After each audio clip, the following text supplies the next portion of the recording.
আসসালামু আলাইকুম রহমতুল্লাহি ওবরকাতুহু।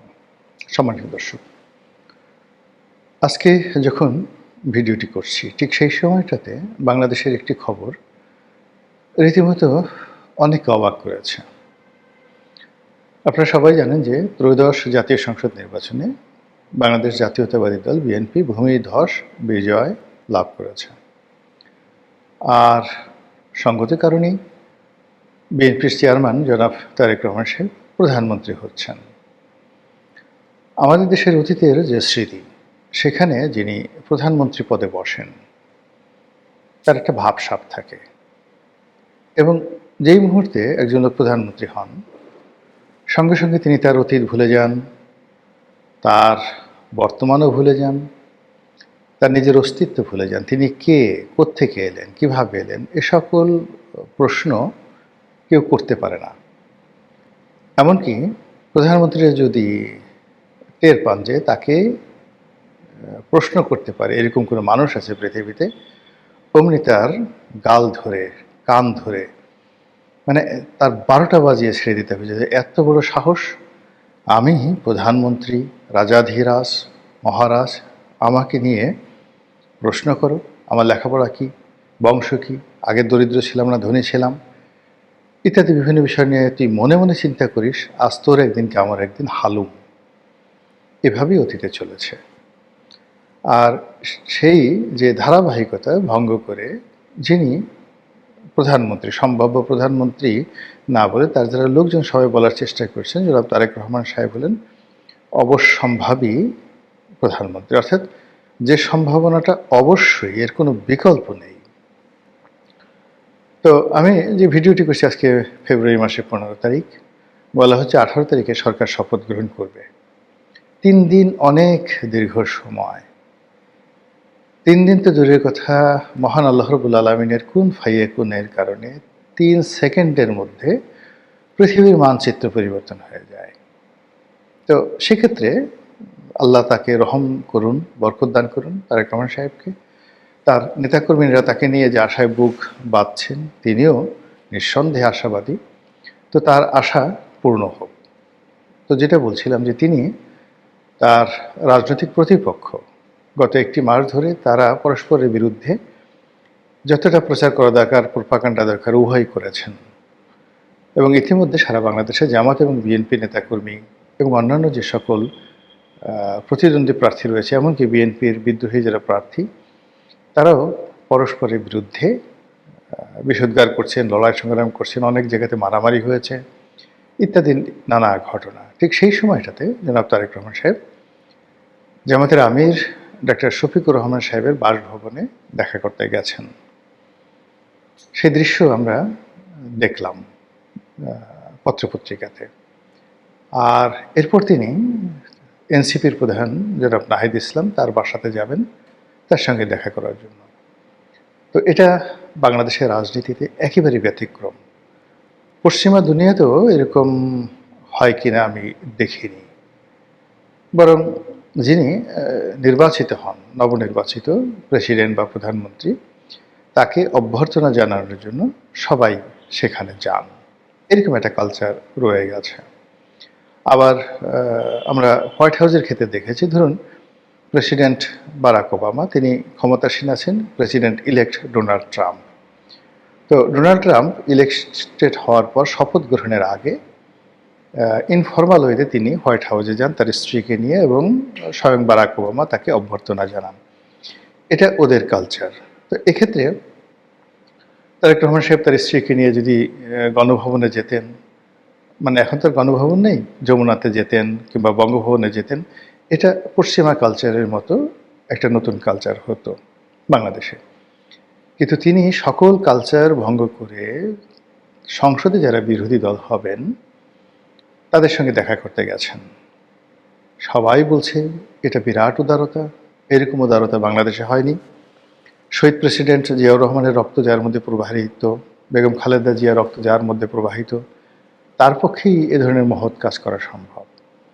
তিনি শান্তির কবুতর, শ্বেত শুভ্র কবুতর, তার মাধ্যমেই শান্তি প্রতিষ্ঠিত হতে পারে আগামীতে এই বাংলায়। এরকম ইতিবাচক কথাবার্তা বলা হচ্ছে। তো এই পর্যন্ত যদি ঠিক থাকতো, সব কিছু স্বাভাবিক থাকতো, তাহলে আর কোনো বক্তব্য ছিল না। কিন্তু আমি এই ভিডিওটি করছি রোববার দিন রাত্রি 8:30টার সময়।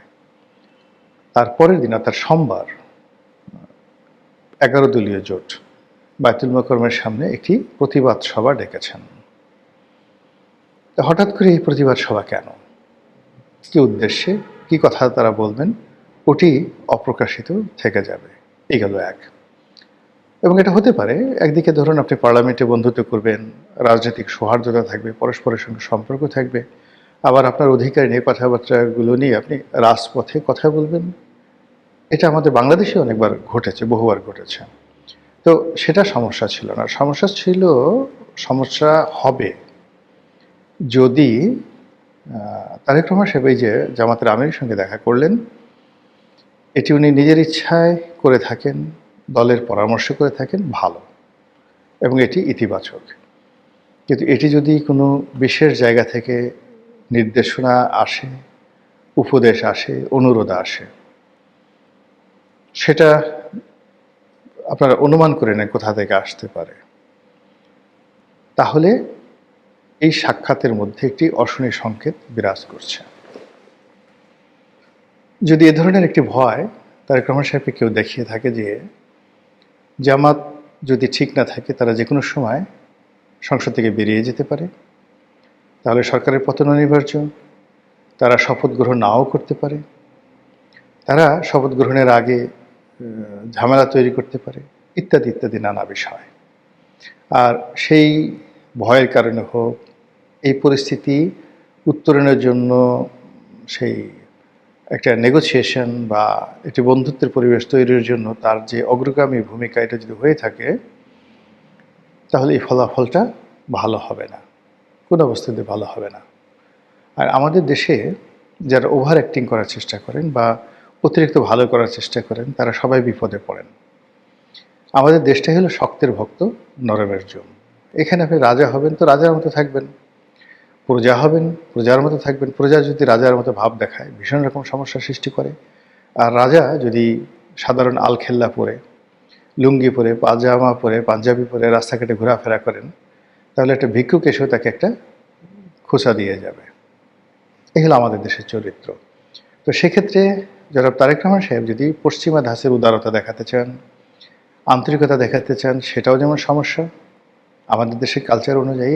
আর যদি তিনি দ্বিধাগ্রস্ত হয়ে, ভীতর সন্ত্রস্ত হয়ে, কারো দ্বারা উপদেশপ্রাপ্ত হয়ে, আদিষ্ট হয়ে, অনুরোধপ্রাপ্ত হয়ে মানে বিরোধী দলীয় নেতাদের সঙ্গে দেখা করতে যান, তাহলে আপনি ধরে নিতে পারেন যে তিনি একটি দুর্বল সরকারের প্রতিনিধিত্ব করতে যাচ্ছেন, যে সরকারের হাত পা বাঁধা থাকবে এবং তাকে অনেক বিষয়বস্তুর সঙ্গে নেগোসিয়েশন করতে হবে, সমঝোতা করে তাকে চলতে হবে। এটি তার জন্য একটি করুণ পরিণতি বয়ে নিয়ে আসবে এবং তিনি সাস্টেন করতে পারবেন না, নিশ্চিতভাবে লিখে রাখতে পারেন।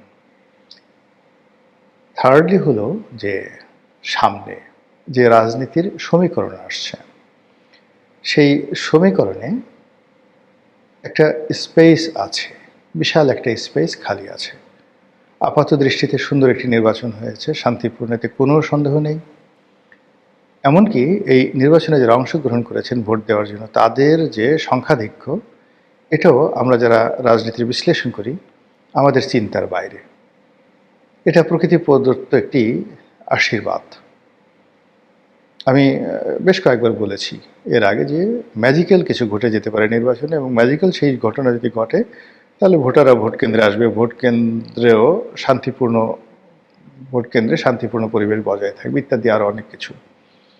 কিন্তু আমাদের যে স্বাভাবিক অবস্থা, আইনশৃঙ্খলার যে অবস্থা, মানুষের মন মানসিকতা, তো সেক্ষেত্রে আসলে দ্বন্দ্ব সংঘাত হলে সেটা সামাল দেওয়া যেত না। কিন্তু বাস্তবে ম্যাজিক্যাল ঘটনা ঘটেছে, অলৌকিক ঘটনা ঘটেছে। অনেকে ফলাফল নিয়ে, ফলাফলের ইঞ্জিনিয়ারিং নিয়ে বিভিন্ন রকম কথাবার্তা বলছেন, এবং স্পর্শকাতর অনেকগুলো যে সিট রয়েছে, সংসদীয় আসন রয়েছে, সেখানে ফলাফলের যে যাকে বলা হয় পরিবর্তন আমরা দেখেছি, এবং সেখানে যেভাবে ফলাফল হয়েছে, এটা আমাদের হিসাবের সঙ্গে মিলছে না। আবার এখন জনাব তারেক রহমান সাহেব যেভাবে ভারতকে তিনি প্রিভিলেজ দিতে চাচ্ছেন, আবার ভারত যেভাবে রেসপন্ড করছে তারেক রহমান সাহেবের পক্ষে, আবার ভারতকে ঠেকিয়ে দেওয়ার জন্য এনসিপি, ডাকসু, জামায়াত ইসলামী, তাদের অন্যান্য যে সকল প্রক্সি গ্রুপগুলো রয়েছে, তারা যেভাবে রাস্তায় মিছিল বের করতে যাচ্ছে নরেন্দ্র মোদীর বিরুদ্ধে, ভারতীয় কর্তৃপক্ষের বিরুদ্ধে, এটি জনাব তারেক রহমান সাহেবের জন্য নানা রকম সমস্যা এবং জটিলতা তৈরি করবে। তো সেদিক থেকে আগামী যে 6টি মাস সরকারের জন্য, এই 6টি মাস প্রায় প্রতিদিন একটার পর একটা ম্যাজিক্যাল ঘটনা ঘটতে থাকবে। এই যে তারেক রহমান সাহেব জামাতের আমিরের বাসায় গেলেন, আবার এমন যদি হয় যে দুজনে মিলে ওমরা করতে গেছেন একসাথে, লাব্বাইক আল্লাহুম্মা লাব্বাইক, লাব্বাইক লা শারিকা লাকা লাব্বাইক ইন্নাল হামদা ওয়া নিয়ামাতা লাকা ওয়াল মুলক লা শারিকা লাক, জামাত এবং প্রধানমন্ত্রী তারেক রহমান একসঙ্গে তারা উমরা করতে গেছেন, এমনকি তার ক্যাবিনেট একসঙ্গে সেখানে গেছেন। এরকম যদি ঘটনা ঘটে, আরও আশ্চর্য ঘটনা, যদি জামাতের লোকজন এখানে এই ক্যাবিনেটে সেই 1996 যে জামাত বিএনপি সরকার ছিল, ওইভাবে যদি জাতীয় সরকার হয় এবং সেই জাতীয় সরকার যদি জামাতের লোক অংশগ্রহণ করে, এনসিপি যদি অংশগ্রহণ করে, যদি আসিফ নজরুল সাহেব আইনমন্ত্রী হন, মোস্তফা সরোয়ার ফারুকী তিনি যদি সংস্কৃতি মন্ত্রী হন টেকনোক্র্যাট কোঠায়, ইত্যাদি আরও অনেক কিছু ম্যাজিক্যাল ঘটে যেতে পারে। আর রাজনীতিতে যত বেশি ম্যাজিক্যাল ঘটনা ঘটে, তত বেশি সেখানে অশনির সংকেত বিরাজ করে, তত বেশি সেখানে অনিশ্চয়তা দেখা দেয়, তত বেশি সেখানে আতঙ্ক বিরাজ করে। আর সব কিছু যদি আশানুরূপ হয়, মানুষ বুঝতে পারে যে এই জিনিসগুলো হতে যাচ্ছে, যেমন এখন কারা কারা মন্ত্রী হবেন, কে কে রাষ্ট্রপতি হবে, সেগুলোর একটা প্রেডিকশন কিন্তু পত্রপত্রিকাগুলো দিচ্ছে, একটা ফোকাস তৈরি করার চেষ্টা করছে। কিন্তু এর বাইরে যদি অলনে ছাড়েন, আপনি ব্যতিক্রম কিছু দেখেন, ম্যাজিক্যাল কিছু দেখেন, আপনি নিশ্চিত থাকেন যে সেটার ফলাফল ভালো হবে না। রাজনীতিতে ম্যাজিক ভালো জিনিস নয়। তো তারেক রহমান সাহেব চেষ্টা করে যাচ্ছেন, সেটা ম্যাজিক্যাল হোক, তার উদারতা হোক, তার অনেস্টি হোক, কিংবা তার ঔদার্য হোক, মহত্ব হোক, কিন্তু শেষমেশ তা যেন পূর্ণতা পায় এবং ভালো কিছু হয়, এবং গণতন্ত্রের যে অগ্রযাত্রা শুরু হয়েছে, এই যাত্রা যেন অব্যাহত থাকে, মহান আল্লাহর দরবারে সেই প্রার্থনা জানাচ্ছি। আসসালামু আলাইকুম রহমতুল্লাহি ওয়া বারাকাতুহু।